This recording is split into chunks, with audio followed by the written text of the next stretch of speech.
Jadi di sini Abu Bakar As-Siddiq itu eh, lahirnya itu lebih duluan Nabi Muhammad ya. Nabi Muhammad lahir tahun 571, kemudian 2 tahun kemudian baru Abu Bakar As-Siddiq lahir.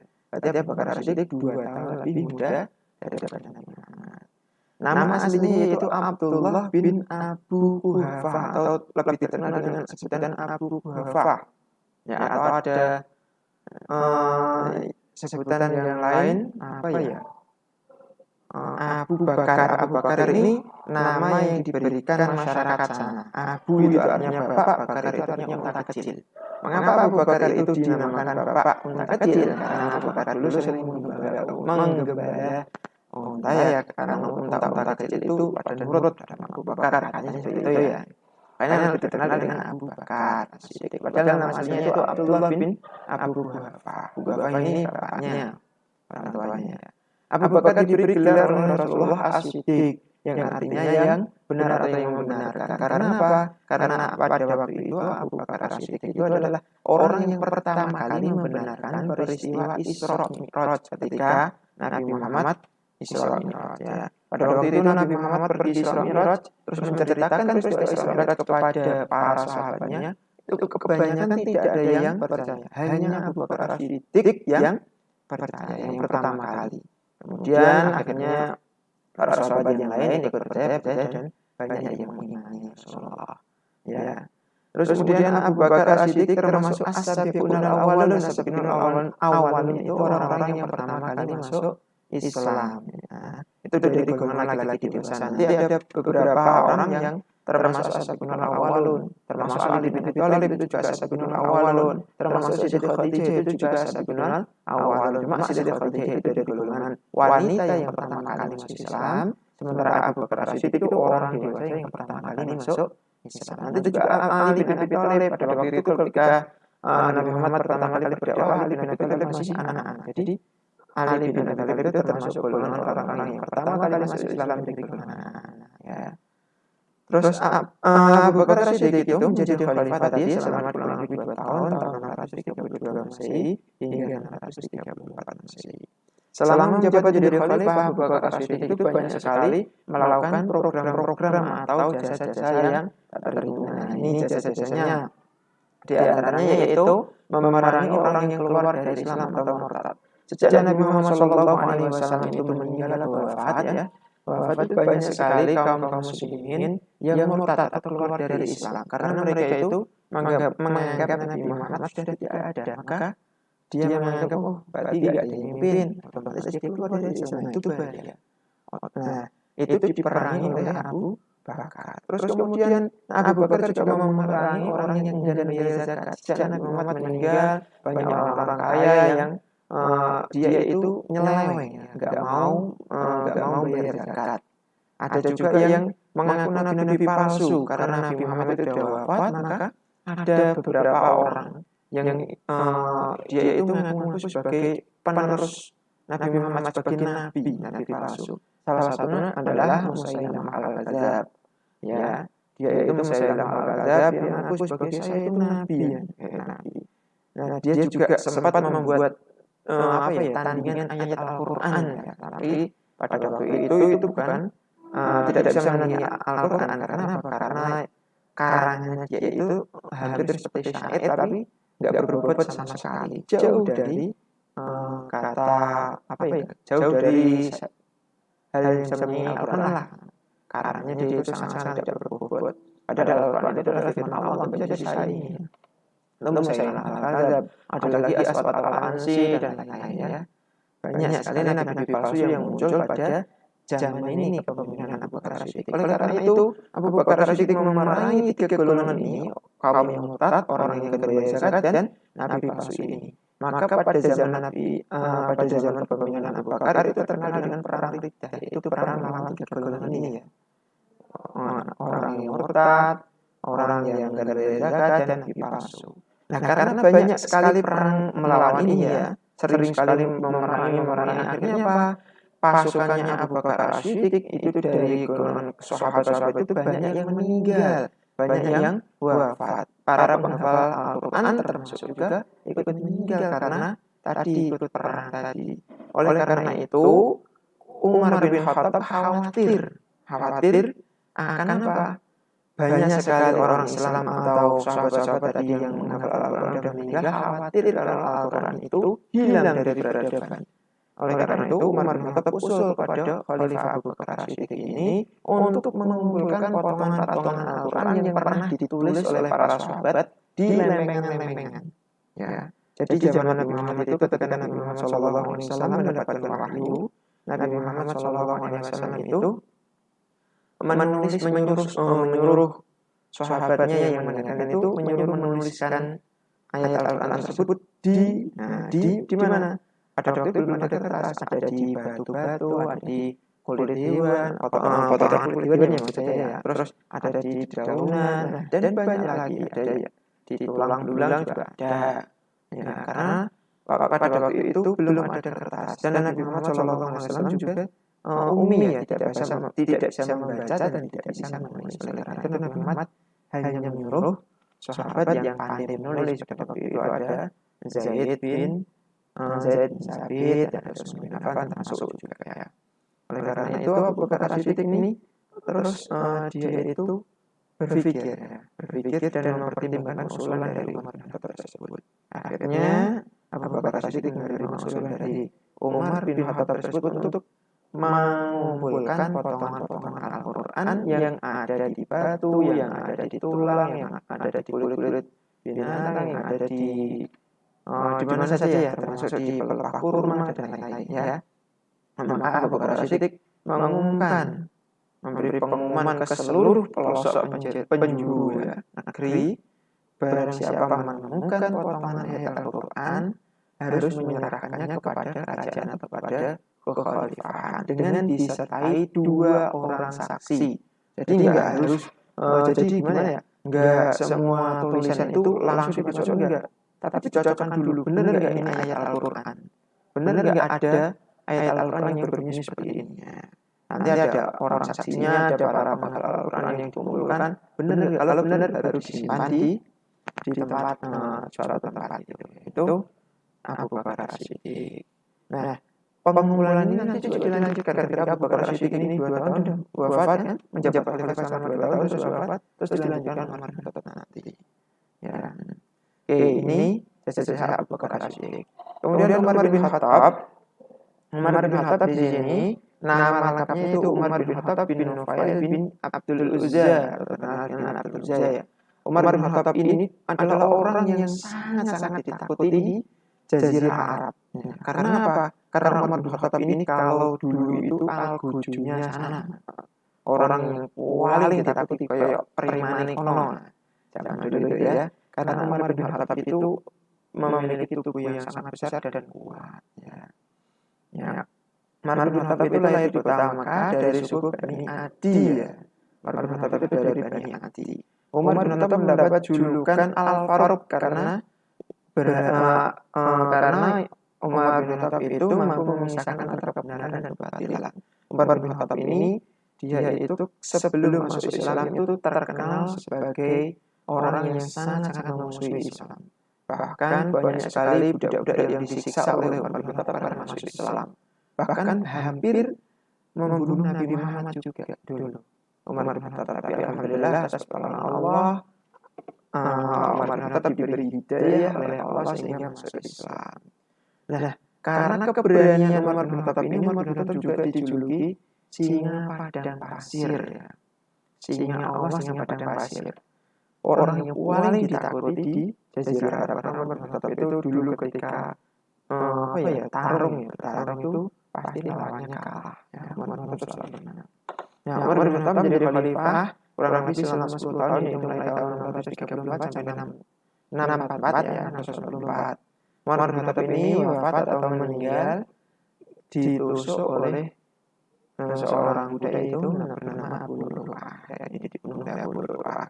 Oleh karena itu Umar bin Khattab menjabat selama 10 tahun saja ya. Nah, jasa-jasa Umar bin Khattab ini yaitu perluasan penyebaran agama Islam sampai ke kota Syria atau dan Damaskus. Umar bin Khattab juga tadi ya melanjutkan pembukuan Al-Quran yang dilakukan oleh Abu Bakar, kemudian menuliskannya dalam sebuah mushaf. Jadi satu mushaf Al-Quran itu disimpan oleh Umar bin Khattab di sana di kerajaannya ya. Itu Al-Quran yang sudah dikumpulkan tadi ditulis jadi satu mushaf. Jadi tulisan pada waktu Umar bin Khattab itu sudah mulai ada kertas ya. Kemudian Umar bin Khattab juga terkenal menetapkan kalender Hijriyah ya, tadi ya, mulai tahun 1 Hijriyah, 2 Hijriyah, 3 Hijriyah, itu yang menghitung mulai tadi kepemimpinan Umar bin Khattab, mulai menetapkan ada tahun 1 Muharram, 2 Muharram, 3 Muharram. Nah, itu dihitung berdasarkan apa? Berdasarkan peristiwa hijrahnya Nabi ke Madinah. Berarti tahun 1 Hijriyah itu dihitung mulai tahun ketika Nabi Muhammad pergi ke Madinah atau pergi ke kota Yasrib. Pertama kali Nabi Muhammad hijrah ke Madinah atau Yasrib itu dihitung mulai tahun 1 Hijriah. Nah, pada tahun masa Umar bin Khattab ini berarti sudah mulai di atas tahun 13 Hijriah ya tadi. Ya. Mulai ada kalender Hijriah itu atau kalender Islam yang dikatakan oleh kalender Islam itu sejak Umar bin Khattab. Dihitung mulai tahun 1 Hijriah sejak Nabi Muhammad SAW ketika hijrah ke Yasrib atau ke Madinah. Umar bin Khattab juga mendirikan lembaga keuangan atau yang disebut Baitul Mal atau kas negara ini Baitul Mal. Jadi pada waktu itu Umar bin Khattab menghimpun sedekah atau zakatnya para orang-orang yang kaya atau dunia, kemudian mengumpulkan di Baitul Mal, kemudian mentasarufkan atau membaginya kepada fakir miskin. Pada Baitul Mal ini Umar bin Khattab juga mulai mencetak uang resmi negara ya. Ini sejak ada uang di masa pemerintahan itu, sejak pemerintahnya Umar bin Khattab mulai ada uang resmi negara. Nah, sejak Nabi Muhammad itu transaksi menggunakan apa? Belum menggunakan uang, tapi menggunakan apa? Menggunakan dirham dan dinar, yaitu menggunakan perak dan emas ya. Itu Umar bin Khattab. Kemudian khalifah ketiga yaitu Utsman bin Affan. Utsman bin Affan itu dikenal sebagai pedagang yang kaya raya sekaligus pembisnis. Namun dia juga dermawan, gak pelit ya Umar bin Khattab itu.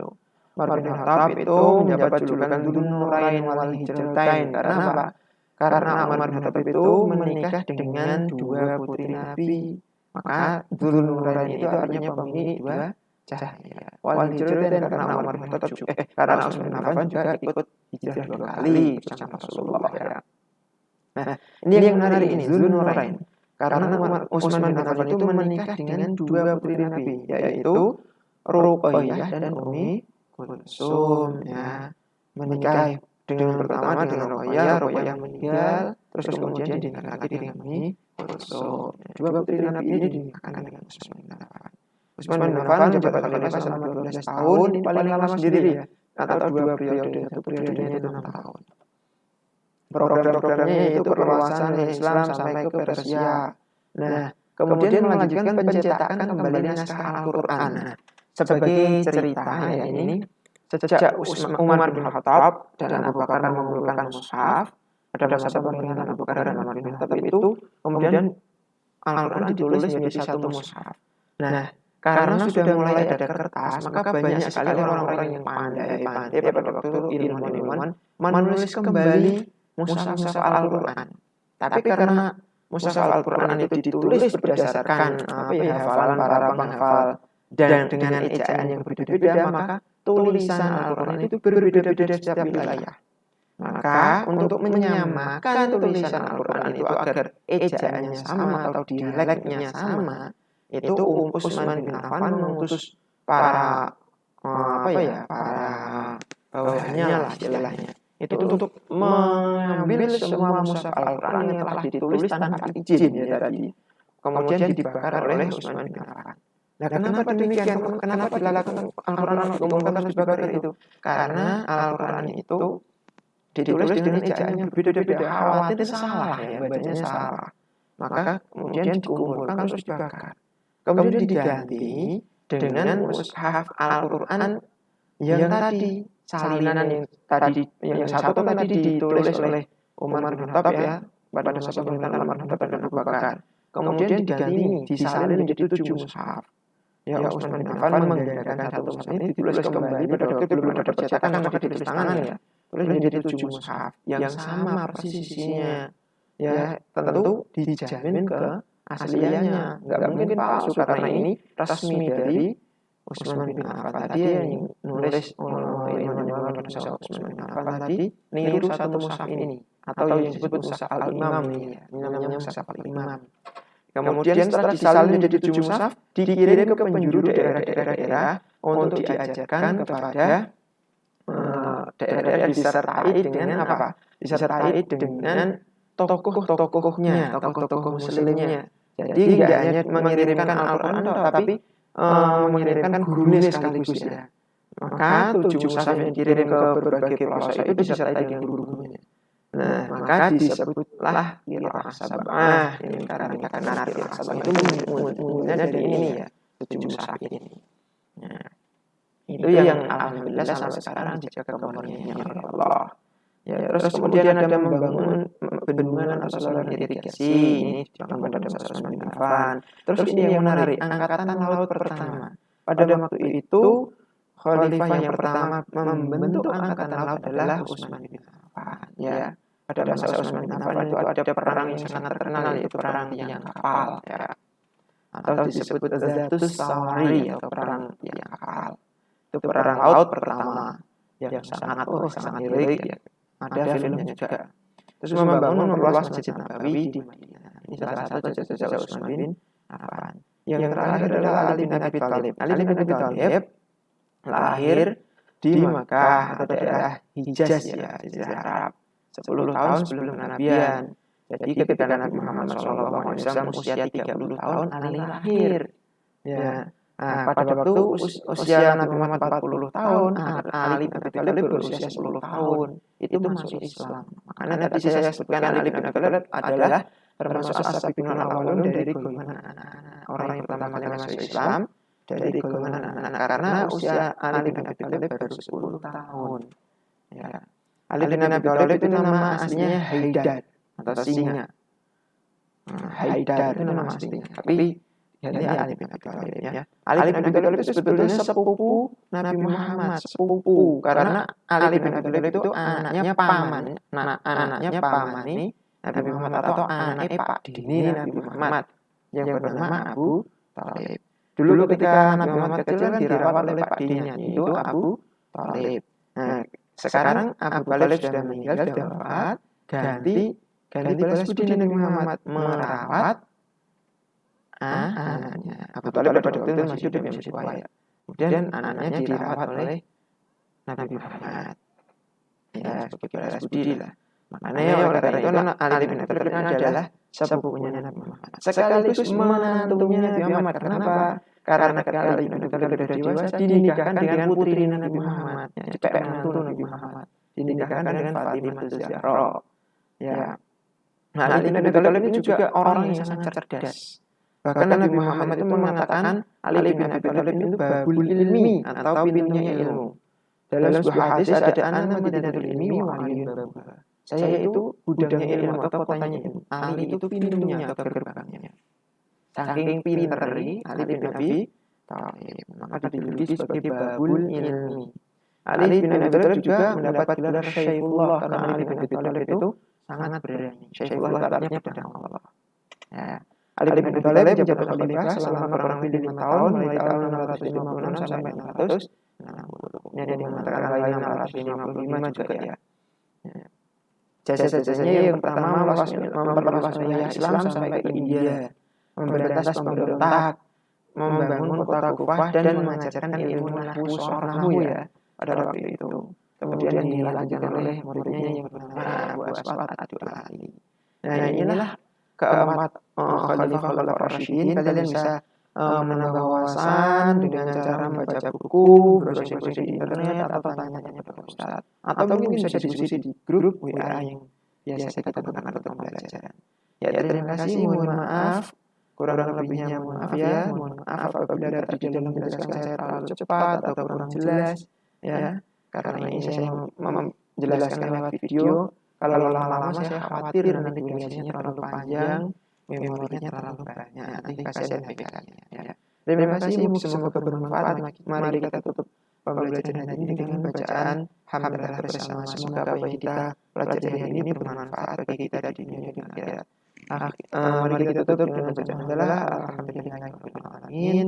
Akhirul kalam, wassalamualaikum warahmatullahi wabarakatuh.